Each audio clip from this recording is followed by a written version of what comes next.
আজ আমি ধানের গলাতে পুজো দেব। তো আমাদের নিয়মে আমরা গলাতে ধান তুলেছি ঠিকই, কিন্তু ধানের গলাতে পুজো না দেওয়া পর্যন্ত আমরা ধানের গলা থেকে ধান নামাই না।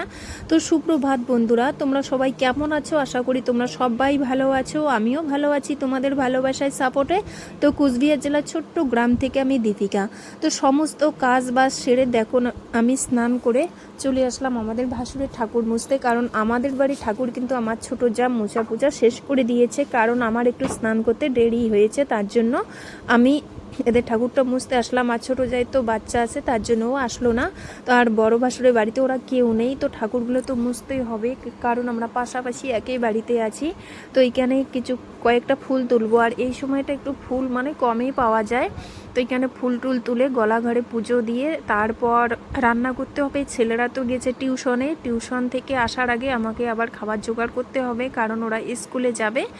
আর কয়েকদিন পরে তো আমাদের বাড়িতে কালী পুজো আছে, তার জন্য আমি গলা ঘরে পুজো দিয়ে ধান নামাবো, কারণ চিড়া রেডি করতে হবে, চিড়া মুড়ি অনেক কিছু আমাদের গ্রামে।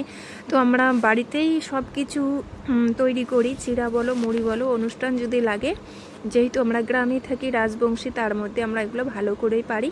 তো দেখো আমি বাড়ির ঠাকুরকে পুজো দিচ্ছি, আর বেলা কিন্তু অনেকটাই হয়ে গেছে, আর এখন আমি একটু খুবই দেরি করে ঘুম থেকে উঠছি, যার জন্য আমার একটু কাজ করতে অনেকটাই দেরি হয়। আর এদিকে মায়ের পুজো দিচ্ছি, কারণ মাকে আজকে পুজো দিয়ে মাকে ভাসান দেব, কারণ মন্দিরটা পরিষ্কার করতে হবে। আর যেহেতু আমাদের পুজো কয়েকদিন পর, তার জন্য মা নতুন রূপে আসবে, আবার নতুন নিয়ে আসবো, তার জন্য ওই মাকে পুজো দিয়ে আজকে মাকে ভাসান করে দেব।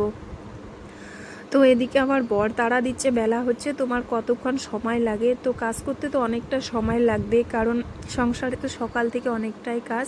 আর আমাদের মন্দিরের দেখো এখনও আমরা দরজা জানলা কিছুই এখনও লাগাতে পারিনি। জানলা বলতে সরি, যে গ্রিল দিয়ে একটু হালকা করে ঘেরানোর মানে একটু স্বপ্ন আছে, কিন্তু সেটা পাচ্ছি না একটু টাকা পয়সার পরিস্থিতির কারণে। তো দেখো আমি গলাতে ফুল দিলাম, পুজো দিচ্ছি ভালো করে, ধান নামিয়ে আজকে আমি চিড়ার জন্য ধান রেডি করব, কারণ পুজো আছে তার জন্য।